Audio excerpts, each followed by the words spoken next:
Good morning, church, and welcome to the September 4th edition of the Musings. My wife, Linda, watches quite a bit of TV. She streams a lot of old shows.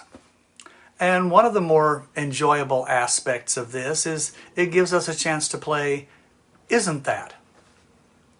Now, Isn't That is a game that we made up that involves spotting an actor or an actress in an old TV show or movie who later on in their career became famous.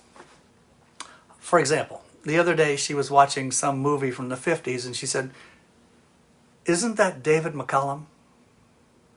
Now, David McCallum became famous in the 60s as Ilya Kuryakin on The Man from U.N.C.L.E.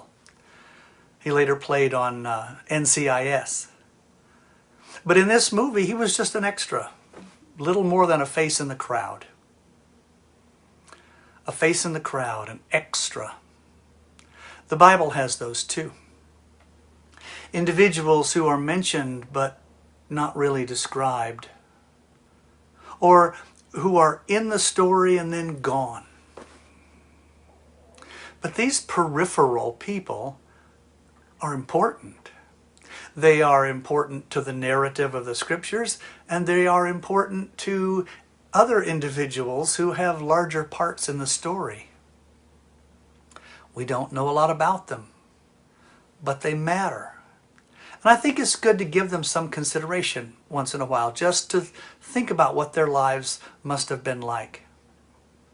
First, take Joseph of Nazareth, better known as Mary's husband, Jesus' foster father. His contribution to his adopted son's growth and development must have been immense. He supported the family. He protected the child. He taught him a trade. He prepared him for what would happen later in his life. But after the story of the birth of Christ, we read very little of Joseph. And he apparently died before Jesus even began his earthly ministry. Simon Peter had a wife. I don't know her name. Nobody does. I don't know how she managed while Peter was journeying with Jesus. Perhaps she accompanied him at times. But if Peter was Christ's rock, I think she must have been Peter's rock, his firm foundation. There are others, so many others, people who played their part in the grand story of human redemption. People who did things, small things, which allowed others to do greater things. Or people who did small things that turned out to be big things. You know, friends, it is given to very few to be stars in life. Most of us are bit players, faces in the crowd. But just because our part seems small and our lines are few, that doesn't mean that our roles are unimportant.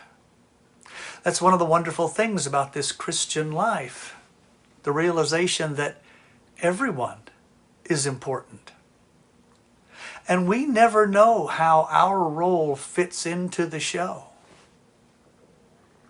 In God's great drama, sometimes the stars do little and the extras do much. And the kingdom relies on each and every one of us. So, if you have only one small scene, play it to the best of your ability. You want to do a good job. Because after all, even if the rest of the world isn't watching, God is. And may He bless you all.